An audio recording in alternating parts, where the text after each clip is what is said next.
Assalamualaikum dan hai semua. Kami dari AS2455S2 dari Sajadah Muda Kepujian Kimia Gunaan. Saya Syadaya Nasha.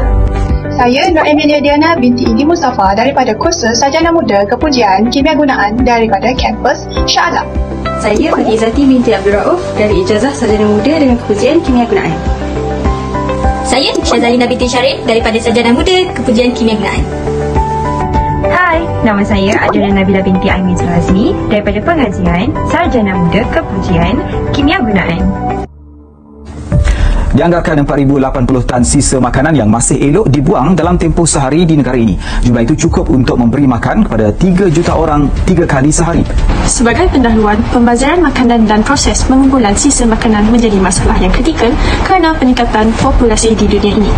Lambakan sisa makanan yang dibuang ke tapak pelepusan sampah turut menyumbang kepada pencemaran alam sekitar. Berdasarkan statistik Perbadanan Pengurusan Sisa Pepejal dan Pembersihan Awam SWCOP, 38,120 tan sisa pepejal dijana sehari. 44.5% daripadanya atau kira-kira 17,000 tan adalah sisa makanan. Terdapat banyak kaedah yang dikemukakan untuk memproses dan menguruskan sisa-sisa makanan untuk kepentingan masyarakat.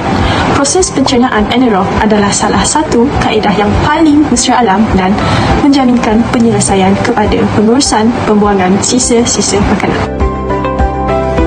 Objektif adalah pembaziran sisa makanan dapat dihasilkan menjadi biogas, iaitu tenaga yang boleh diperbaharui seperti yang tertera dengan melalui proses anaerobik. Apakah yang bertanggungjawab iaitu penduduk kawasan perumahan dan juga sektor pembuangan sisa makanan. Tahukah anda bagaimana pencernaan anaerob berlaku?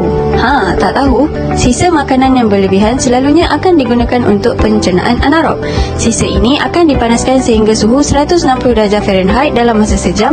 Kemudian, ia akan dicampur di dalam mesin pencernaan dan dipam ke mesin pencernaan anaerob.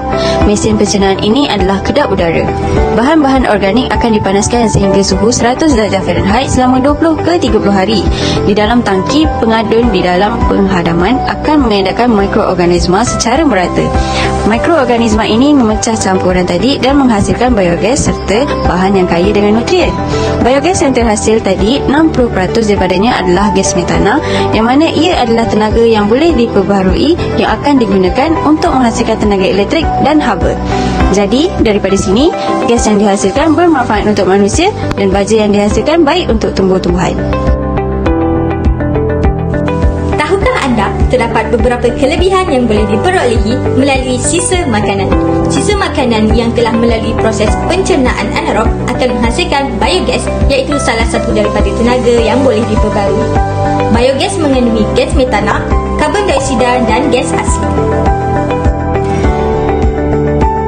Penghasilan gas metana daripada sisa makanan boleh digunakan sebagai bahan api untuk memasak dan menjana tenaga elektrik. Tenaga elektrik yang terhasil mampu menampung lebih banyak kapasiti penggunaan perkakas elektrik. Selain itu, ia juga boleh dijadikan sebagai baja organik. Pengurusan sisa makanan yang betul di kawasan perumahan boleh mengurangkan pencemaran bau dan menurunkan kadar kebolehjangkitan penyakit yang dibawa oleh haiwan seperti lalat dan tikus.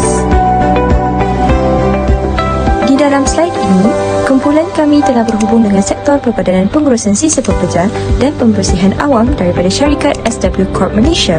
Bersama kami, Encik Syahrizal yang merupakan salah satu anggota daripada syarikat ini bersetuju untuk bekerjasama memberi sedikit info tentang kajian kami, iaitu pembaziran makanan dijadikan sebagai tenaga yang boleh diperbaharui. Dilihat pada slide sebelumnya, pencernaan anaerob dan juga biogas pasti menjadi sebahagian daripada masa depan kita sebagai penyelesaian pembaziran makanan dan juga pengeluaran tenaga yang boleh diperbaharui. Dengan faedah tambahan yang mesra alam ini, kaedah pengeluaran tenaga yang boleh diperbaharui ini memerlukan info dengan lebih lanjut. Ramai orang yang masih tidak mengetahui tentang kaedah ini. Oleh itu, penduduk kawasan perumahan dan juga sektor pembuangan sisa makanan harus menjadi dorongan kepada masyarakat kita supaya kaedah ini dapat diperkenalkan. Dengan itu saja, sekian, terima kasih.